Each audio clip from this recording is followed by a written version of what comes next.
नमस्कार। मैं सुनील कुमार आपका फिर से स्वागत करता हूं आपके अपने चैनल क्या ऐसा होता है में।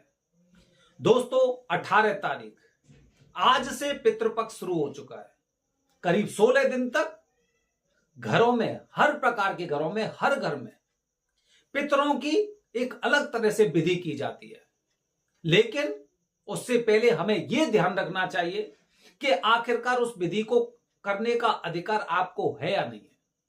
जिसके पिताजी जीवित नहीं होते हैं उस पुरुष को यह करने का अधिकार होता है, जिसमें सबसे पहला काम तर्पण, अपने पितरों का तर्पण करना चाहिए। और ऐसा नहीं कि केवल जिस तिथि में आपके पिताजी पृथ्वी लोक को छोड़कर गए हैं उसी में तर्पण करना है। अपने दिमाग से इस बात को निकाल देना, क्योंकि अगर आपके पिताजी यहां पर मौजूद नहीं है, इस पृथ्वी पर मौजूद नहीं है, या फिर आपके पिताजी स्वर्गवासी हो चुके हैं, तो मतलब इससे पहले की जितनी भी पीढ़ियां थी उन सब के लिए आपको तर्पण करना है, पिताजी के साथ तर्पण करना है। इसीलिए ध्यान रखिए आज से, हालांकि थोड़ा सा मैं लेट हो गया, यह वीडियो मुझे पहले बनानी चाहिए थी, लेकिन फिर भी आप ध्यान रखिए कि केवल उसी तिथि में नहीं, अगर कोई इंसान ऐसा मेरी वीडियो को देख रहा है जिसके पिताजी पृथ्वी पर मौजूद नहीं है, तो उसको अधिकार बनता है तर्पण करने का। और केवल उसी तिथि में नहीं, बल्कि आज से, मतलब जैसे ही पूर्णिमा शुरू होती है और अमावस्या तक 16 दिन तक उसे तर्पण करना है अपने पितरों का नाम लेकर, जो इस पृथ्वी पर मौजूद नहीं है, वही पितर होते हैं। समझे? तो दोस्तों पितरों के बारे में अलग अलग संहिता, अलग अलग स्मृतियां सब में दे रखा है।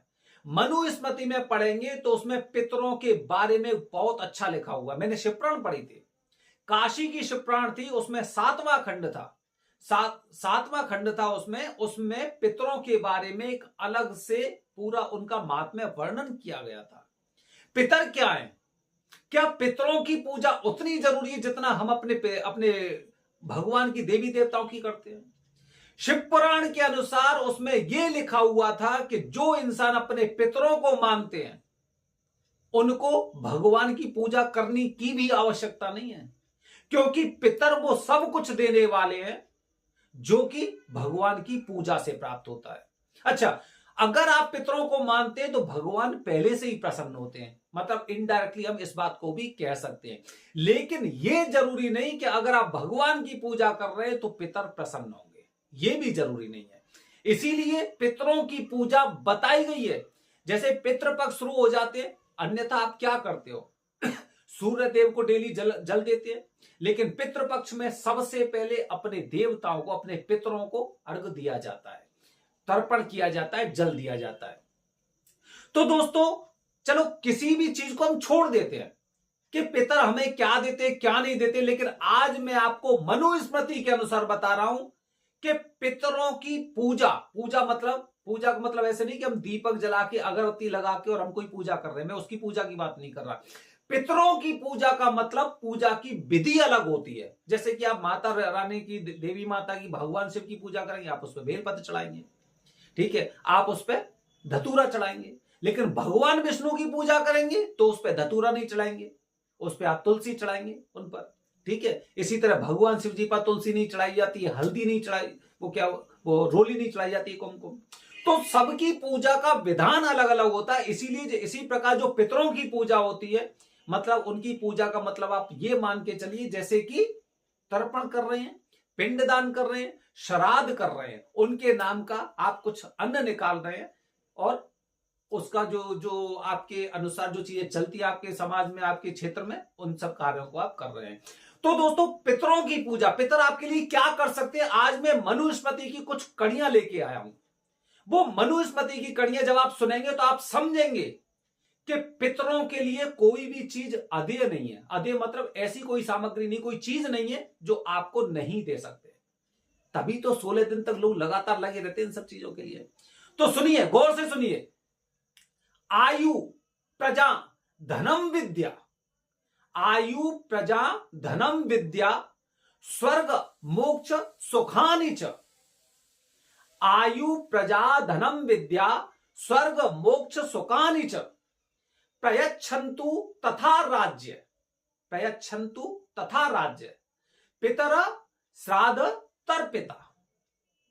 समझ रहे हैं? मतलब पितर आपके लिए आयु, काफी लोगों को गंभीर गंभीर तरह की बीमारियां हो जाती हैं, आयु का खतरा रहता है। और आजकल तो आप देखिए कितनी तरह तरह की बीमारियां चल रही हैं। आयु, आपकी आयु पे कोई आघात नहीं कर सकता। कोई भी कहते ना तांत्रिक ने कर दिया, इस जगह पैर पड़ गया, किसी ने ऊपर ला चक्कर करवा दिया, कुछ नहीं होता।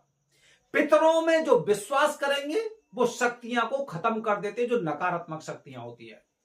प्रजा धनम विद्या, मतलब आपके पास धन की और विद्या की किसी चीज की कमी नहीं। जैसे बहुत से लोग कहते हैं ना कंपटीशन में हल्का सा रह गया, एकदम डेडलाइन पे रह गया था, धन उधार मांगने की जरूरत पड़ रही है लोगों को, शादी नहीं कर पा रहे, प्रजा पालन नहीं कर पा रहे हैं, समझ रहे हैं? तो मतलब धन की कमी नहीं, विद्या की कमी नहीं, आयु की कमी नहीं, ये आपको पितर देते हैं।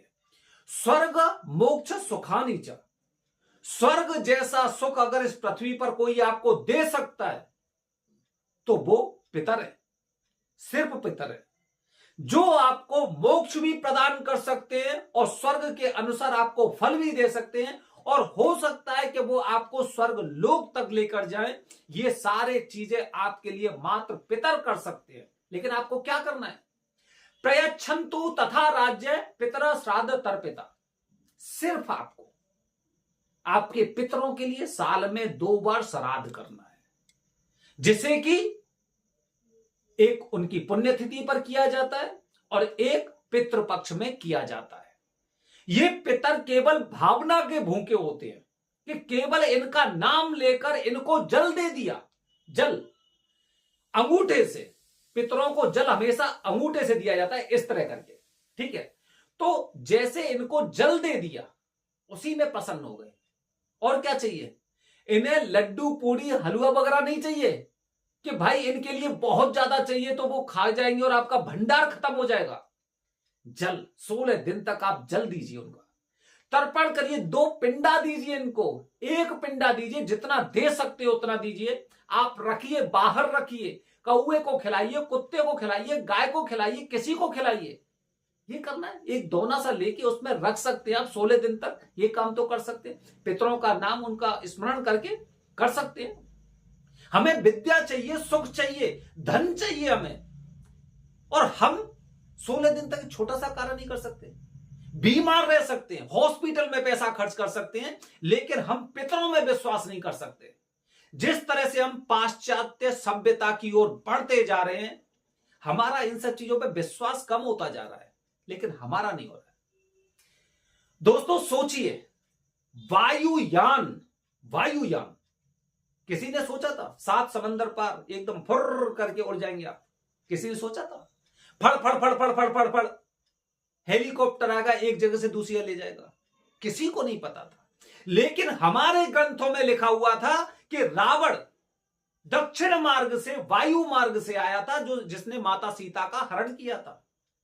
ये हमारे शास्त्रों में, ये हवाई जहाज और ये पता नहीं जाने कौन कौन सी बाद में बने हैं। हमें विश्वास था इसीलिए चीजें बनी है। ये हैं पहले के ऋषि मुनि होते थे, उनके अंदर इतनी शक्तियां होती थी कि आंखों से गुस्से में देख लेते तो पक्षी गिर जाते थे, मृत होकर वृक्ष गिर पड़ते थे। हमें विश्वास होना चाहिए, और जब हम विश्वास करेंगे तो निश्चित रूप से हमें उसके फल प्राप्त होते हैं। तो दोस्तों, अगर हमें पितरों में विश्वास है तो अच्छी बात है, और विश्वास नहीं है तो सबसे पहले अपने धर्म में विश्वास करिए, पितरों में विश्वास अपने आप हो जाएगा। पितर वो है जो आपके लिए सब कुछ दे सकते हैं, आपके सुखी जीवन के लिए, भौतिक सुख के लिए आपको सब कुछ दे सकते हैं। अगर पितर नहीं तो आप नहीं, ध्यान रखिए। अगर पितर नहीं तो आप नहीं, और पितर हैं इसीलिए आप है। इसीलिए ध्यान रखिए, पितरों की सदगति के लिए आपको जो कार्य बताए गए धर्म के अनुसार वो जरूर करने चाहिए। बने रहिए हमारे चैनल के साथ दोस्तों। आने वाली वीडियो में क्या पितृपक्ष में काल सर्प दोष की पूजा की जा सकती है, देखते रहिए हमारे चैनल को। हर हर महादेव।